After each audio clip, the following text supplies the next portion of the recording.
Hiya, it's the Sport Tea. I'm Josh Sexton, spilling the tea behind the biggest stories in sports. The story I've chosen to get into for the first video on this channel is Alexander Isak and the drawn-out transfer saga of the summer. Couple of mixed views on this, couple of viewpoints that we will run through, particularly from different journalists. That's the sort of thing that I want to take you behind. On this channel, really, the headlines that got us clicking originally, what were the stories behind them and how did we get to this point, particularly with Alexander Isak. I have to start by saying my feelings. Obviously, I'm a Liverpool fan, but you know, even though I've been a fan first and foremost, I've been lucky enough to be part of the credential media at some big sporting events. So you're going to get a roughly unbiased view from me. So stick around for that. But the first thing I want to say is that I do feel a little bit sorry for Newcastle fans. So bear with me while I explain that. Right, so I'll come on to explain why I did feel a little bit sorry for Newcastle fans, but we'll start at the start of the timeline really. There's three journalists that I'm going to follow along here based on the reporting from the summer. That's Luke Edwards from The Telegraph, of course, big summer for him, Craig Hope from the Daily Mail, and Fabrizio Romano as the sort of transfer journalist, running through this like a stick of rock. But we'll start with Luke, who comes out on the 19th of March in 2025 saying, brace yourself for this with Isak, talking about his future and lots of talk about it at the time. He says, senior sources told Telegraph Sport they do not think anyone will be able to afford Isak, but they are braced for all sorts of attempts to unsettle him in the hope of lowering his price tag. Expect bids to be leaked into the public domain around the 80 to 90 million mark, way below Newcastle's valuation, but does that entertain Isak's head? Newcastle will dig in and resist. At this point, you're already starting to see that narrative build that, you know, there's going to be clubs coming in to unsettle Alexander Isak rather than just acquire his services, of course, which is what Liverpool came in to do. And this is where I do feel a little bit sorry for Newcastle fans, is that, you know, we as Liverpool fans have been in this position before where, you know, players have been developed in our books. You think back to, you know, Luis Suarez, Fernando Torres, even Philip Coutinho. And when they do go and move on to a club who are maybe in a better position at the time, it's always a blow. It is always a blow, and it always feels like those clubs have come in to unsettle that player, and it's not particularly helped when, you know, even from minute one, really, you've got journalists there saying that's going to be the attempts, rather than just, you know, in Chelsea and Fernando Torres' case, where, you know, we know Torres was moving on to ultimately a better situation and he managed to win himself a Champions League at Chelsea, or Luis Suarez, who, you know, we all know what he went on to achieve at Barcelona, albeit we were, you know, even angry, I guess, the summer before when he tried to move to Arsenal, and Philip Coutinho at Barcelona, who, you know, had a worse time than Liverpool had probably over the next few years, but it was clear that was his dream move, and even though he'd been developed on Liverpool's books, and that caused some anger and upset for us. I think we more begrudge Barcelona probably in that one than the player, because Barcelona had all sorts of tricks in the media, but we didn't see any of those tricks from Liverpool. I wouldn't say. I'm going to talk more about that as we sort of go through, particularly in the Fabrizio Romano bit. So we'll just continue to trace this timeline, because 16th of May, Luke Edwards says there's been relentless talk and speculation, but why would Alexander Isak or Anthony Gordon want to leave for Arsenal? Newcastle are no longer ripe for cherry picking. And he quotes the piece then saying, within this I predict where Isak will go when he leaves Newcastle, but I don't think he will leave until summer of 2026 at the earliest. So I wanted to get that in there because you're going to see more of that sort of thing from Luke as we move on. But then we get to this from Craig Hope on the 9th of July saying Alexander Isak will be offered the number 9 jersey at Newcastle, but there's no guarantee he'll take it. His contract situation remains unresolved, despite the club saying it'll be revisited at the end of the season. It's a complicated situation, and he goes on to explain more in his article. So the reason I've picked these three journalists in particular is I think they all sort of take up different roads and lanes within a story like this. You'll often see this where, you know, especially if there's two teams involved, you've got one journalist from one side of a team, and often you'll see, and I feel like there's quite a lot of it this summer in particular, where, you know, one feed will be quoted by one team and another feed will be quoted by another team, and it's almost like almost a PR war really to try and sort of put it out there that, you know, that maybe one team has paid a lesser fee than the other has suggested, or try and inflate fees in terms of what you received, rather than sort of deflating them in terms of what you've been outlaying. So the way I see it in this scenario is Luke Edwards was very on the side of Newcastle and the PIF in particular, and I'll come on to explain why I think that with more of his sort of quotes as we go on. Fabrizio Romano is sort of on the other side of this as the man who is usually closest to the players and the agents in these scenarios, and I'll come on to explain that as we go through. And then Craig Hope for me is sort of the winner of the transfer window really, besides maybe Indy Kyler, big shout out to Indy, but Craig Hope was the one who was sort of doing the real journalism work in between, and by that I mean it's not to say that Luke Edwards and Fabrizio Romano weren't doing real journalism, but they weren't taking enough things with a pinch of salt. I don't think it's a classic Fabrizio Romano thing. I think it suits him to not take things with a pinch of salt, just throw enough shit at the wall and see what sticks.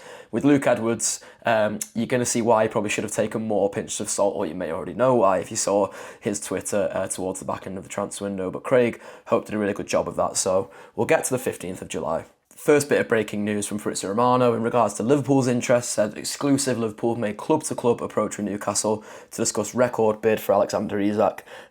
If Isak won't be available, Liverpool can enter the race for Hugo Ekitike. Decision up to Newcastle, as they never wanted to sell Isak and they wanted to offer him a new deal. The next we then hear is again from Fabrizio Romano saying, Hugo Ekitike case remains open as Newcastle sent official bid close to €80 million on Monday. Eintracht want more. Liverpool can enter the race only if Newcastle close the doors to Alexander Isak exit. So even then it was sort of being hinted by Fabrizio, which we now know to be wrong, that it would only be Ekitike or Isak. It couldn't definitely be both of them.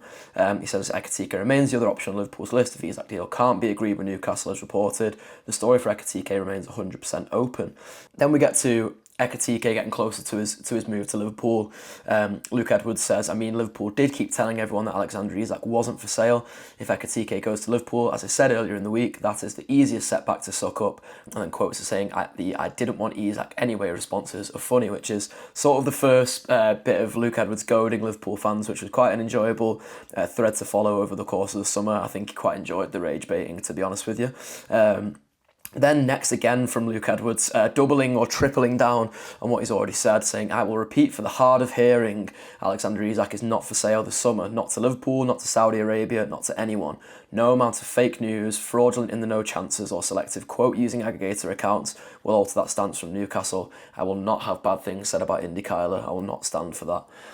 But we'll move on to this next from Craig Hope, who says Alexander Isak tells Newcastle he wants to explore, move away from the club. Then Luke Edwards, our mate, is back saying, this is me covering the Alexander Isak story this summer, just the way I like it. I don't know much more we can say on that one than just sip some tea for Luke. On to Craig Hope again, 2nd of August now. Liverpool have not walked away from deal for Alexander Isak. Second offer will be submitted if Newcastle make progress on signing replacement. So you're already seeing from the sort of the middle ground within this that there are some conditions to this seemingly unconditional position that Luke Edwards has been intimating that Newcastle have been making, that if Newcastle can sign a replacement, they're happy to let Isak go. However, on the 9th of August, a week after this, Luke Edwards doubles down or triples down or quadruples down maybe by this point. Who knows how many downs we are on to now. But he says Newcastle have told Alexander Isak he will not be sold this summer and move to Liverpool will be blocked, sparking player fury. Eddie Howe then comes out via Craig Hope with some quotes saying, no, that's not something I'm aware of and not party to all discussions, but I have no knowledge of that. Says all outcomes possible and adds, I want players who really want to play for this club. So Eddie Howe basically saying that he hasn't heard that the club have told Alexander Isak he has to stay. Maybe the first signs of a sort of chink in the armour or at least some lapse in communication from the Newcastle side of things. Craig Hope, this is not a tweet which necessarily contains information, but I just think it's a great tweet that sort of shows again the great journalist that Craig Hope was this summer, who came out of this with the most credibility. I think he said, "Is Alexander Isak for sale? No. Will he be sold? Let's see. Different questions, different answers. Isak isn't refusing to play because he's not for sale. He, his camp, and Liverpool can see NUFC have tried to sign a replacement. He's refusing to participate to make sure they don't stop, and that seemed like the logical position to take up at the time." But then we go to this a little bit later on in the day from Luke Edwards, quoting a piece about Alexander Isak escalating his efforts to leave St James's Park, leaving the club's preparations for the season in disarray. Says Liverpool want him, Isak wants to leave, Newcastle still don't want to sell. I don't make the story, I report it what is based on far too many phone conversations with people that most will understand. Sorry, not sorry, if it doesn't fit into your own narrative of what's happened or what you want to happen. And then there's a bit of sort of puff piece from within this, which again I think just shows that Luke really wasn't taking things from the Newcastle side with a pinch of salt well enough for my liking. You know, speaking as someone who has a journalism qualification and has been part of credential media, I think you have to take every single source you have with a pinch of salt and sort of consider all avenues of these things. A lot of smoke and mirrors and transfers. Luke even acknowledges this himself, which we will come on to at the back end of the window. Alexander Isak then releases his statement. The reality is that promises were made and the club has known my position for a long time. To now act as if these issues are only emerging is misleading. When promises are broken and trust is lost, the relationship can't continue. That's where things are for me right now and why change is in the best interest of everybody, not just myself. I think that promise angle was misinterpreted throughout the summer, to be honest. I think that wasn't the promise of a move necessarily, at least for my money. I agree with what Craig Hope reports, as he quotes above this tweet saying, when Isak talks about broken promises, it can only mean, believe sources close to the situation, the new contract discussed in spring of last year with previous co-owners and then denied by Paul Mitchell in summer of last year.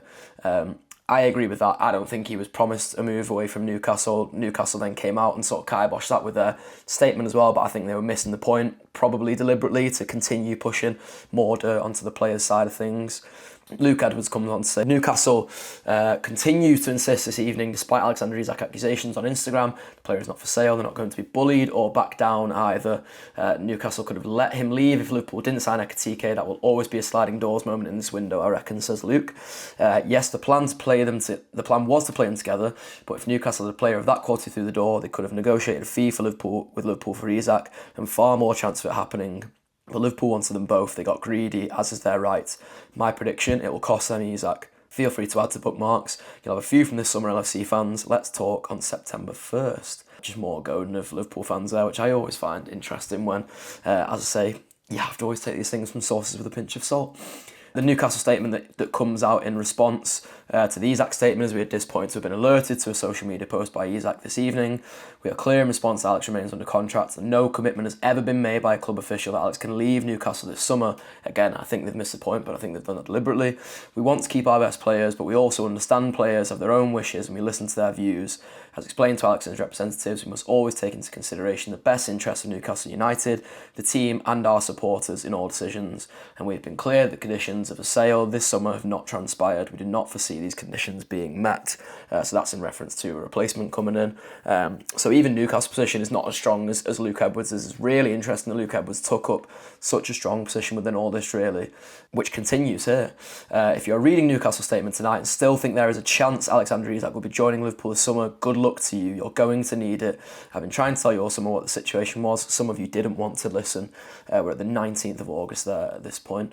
Then the 24th of August, Luke Edwards. Here, though, is where there's an interesting little twist from Luke. If they alter that stance now, it will have made everything up to this point a charade. They will have buckled. I have been told that will not happen since March this year, again in May and again in June and July. It is still the owner's position on August 24th. Had they signed Ekitike or Sesko, I think it might have changed, but they didn't. Howe has repeatedly said for more than a week they are trying to sign one striker now, a replacement for Callum Wilson.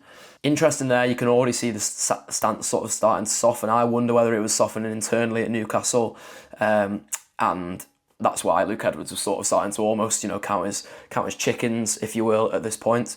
This is where I think Luke sort of directly contradicts himself for the first time. He's contradicted himself in little bits here and there, but enough that he could get away with. This one, he literally quotes himself with what I believe is a contradiction, where he says, one of the three conditions been met for Isak to join Liverpool. They now need to match asking price. It was set at 150 million, but we shall see. And Newcastle need to know they can sign a second striker to replace him. It's going to be an eventful 4 days. I think that is a contradiction because he's basically said that Nick Voltemada is a Callum Wilson replacement. I don't think that was ever true from the money they paid for Nick Voltemada. I think most people could see that at the time, really.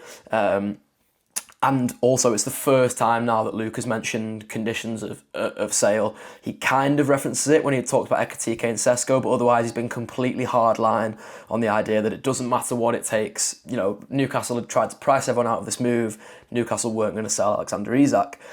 29th of August, very interesting then from Luke, says you can sense a change in the mood music around Alexander Isak and Newcastle United. A move to Liverpool for the first time looks like it could really happen. Of course, conditions still need to be met. Newcastle need to sign 2 strikers, not 1. and receive an acceptable bid, but the resolve to keep him has begun to buckle. I was adamant all summer he would not be sold. That was what everyone at Newcastle said from PIF downwards. If he goes, no matter how it is spun or dressed up, it is a huge setback. Newcastle will have done what they always said they wouldn't, allowed Isak to join a domestic rival against their wishes for a fee below their 150 million valuation. Liverpool are not going to offer anything like that. It would be weak, and it sets a dangerous precedent that will have ramifications way beyond this window. If it happens, of course, nothing is guaranteed yet, but this appears to be the direction of travel. I wonder if that's Luke sort of starting to get a bit almost antsy with his own sources, really, rather than antsy at sort of Newcastle and the situation in general. It's hard to tell because Luke has tweeted sort of with, I think, heart over head a lot of times throughout this summer where he's expressing opinions more so than facts, but because he's a journalist, they're always going to be dressed up as facts, and that's where I think he got caught out quite a lot. Particularly in his sort of goading of Liverpool fans, it meant that he was easy picking then for the Liverpool fans who wanted to go back to him. Funny then that he tweets this: there are always twists, turns and red herrings in a transfer story, but I've never seen as many as there have been in this Alexander Isak saga. With 3 days left of the window, he remains a Newcastle United player. The conditions for his sale have still not been met. 3 days left, do not assume anything. I mean, what more can you say to that than to take a sip of tea with a little pinch of salt? Fair play to Luke though, he's still doing some good journalism during this time with an exclusive on the 31st of August, saying exclusive, Newcastle will finally consider selling Alexander Isak if Liverpool bid 130 million. Just after midnight then, Fabrizio Romano, good enough with a here we go, Alexander Isak to Liverpool, deal agreed now for 130 million transfer fee, record move for Premier League. Isak is on his way today for medical tests, blah-de-blah-de-blah. And I just want to round off with these last two things from Luke Edwards, really. He goes on this big sort of rant, kind of apology for being a bit self-indulgent and stuff. Talks about a high-ranking official at Liverpool saying this summer, if you want to know what's really happened at Newcastle, read Luke Edwards in the Telegraph. He says he was flattered by that. Personally, if I was Luke in this scenario, I would not be flattered because the thing that he said for the whole summer has turned out not to be true. He's trusted his sources too much. He's not took things enough with a pinch of salt. If his sources were people around Newcastle United, which I believe them to be, I believe his sources to be, as high up as the PIF, but I'm sure going down to the lower reaches of Newcastle, he's trusted them far too much, and that's ultimately where he's gone wrong, I think, rather than people like Craig Hope, who've sort of been able to consider all angles. Listen, it's a funny one because Luke will get a lot of stick for sticking so by his sources, whereas Fabrizio Romano gets stick from other sections of the media, but fans absolutely love Fabrizio Romano. And I think the reason they love Fabrizio Romano is that people love a transfer, and when Fabrizio Romano is throwing so much shit at the wall to see what sticks, people love that because people just want to lap up the transfer rumours, whereas in this case, Luke's obviously got a lot of the stick because Liverpool fans wanted the transfer to happen, and he was telling us all summer that it wasn't going to happen. So a bit of egg on his face at the end there. He ends on a nice sentiment though, keep smiling, we watch football for a living, nothing better than that. And I agree, we're all about here on the Sport Tee, enjoying sports, not letting bad actors attach themselves to it for their own personal gain. Shout out to the PIF. Luke Edwards says, finally to round off, gives the inside story of Alexander Isak's bitter £130 million exit. Interesting, by the way, that Craig Hope reported the £125 million fee instead. Again, as I said at the start, where two sort of journalists from different clubs, albeit Craig Hope sort of in the middle, I think, reporting different fees based on what their interests and intentions are. This bit is interesting to me though because it's again another thing where I just think Luke trips himself up. Some insiders suggested from April onwards Isak was behaving and playing like someone who did not want the team to qualify for the Champions League, as he knew it would make it harder for him to explain to Howe and the supporters why he wanted to go. Just an incredible thing to tweet, really, to quote. I'm glad that he said some insiders suggested it, so he's not presented it like it's his own sort of fact or opinion as he did so often throughout the summer. Just like unbelievable that Newcastle even tried to go to those lengths to discredit Alexander Isak. I believe there was some talk of lawsuits and things like that, so let me just throw an allegedly in there just to make sure that I'm covered in all ways, shapes and forms. That's all you have to do is just throw a little allegedly in and you're fine. But yeah, just incredible that Newcastle would even try and throw that kind of dirt and shade towards Alexander Isak. He's a professional at the end of the day. He's the reason they qualified for the Champions League, or a big reason they qualified for the Champions League. This assertion that he was playing like someone who didn't want the team to qualify is quite frankly unbelievable. And And then Luke sort of acknowledges that he'd been goading Liverpool fans. He said he'd quite enjoyed the process of going Liverpool fans, which takes me back to my point at the start, where I think Luke quite enjoyed the rage baiting in the end. I think we all enjoyed a bit of that transfer sort of gaming. I hope you've all enjoyed this video, and it's given you some insight into, what goes on behind these stories. There's always going to be different interests and things at play. You're going to see that play out in different ways. I love journalists like Craig Hope, who make sure that they aren't necessarily attaching themselves to any of these smoke and mirrors games or any hardline sort of things that come out from clubs or agents or players in the way that Luke and Fabrizio Romano, I think, did and do far too often. Maybe less so in Luke's case, definitely so in Fabrizio Romano's case. Lots to think about from the Alexander Isak saga. I'm pleased that he scored his first goal for Liverpool. I'm pleased that we can sort of try to start putting what happened this summer in the rearview mirror. There's every chance he starts against Crystal Palace at the weekend, given what happened with Hugo Ekitike in the week. I'll be looking forward to that if he does. I'm looking forward to seeing what he can do in a Liverpool shirt. I'm unbothered by his attempts to move clubs. Virgil van Dijk did the same. It doesn't necessarily mean that he wants to leave Liverpool, as evidenced in Virgil van Dijk's case. So hopefully we'll see Alexander Isak playing for Liverpool for many, many more years to come. And if Liverpool ever briefed to me that Alexander Isak is definitely not leaving, I am never going to tweet it without taking a pinch of salt first.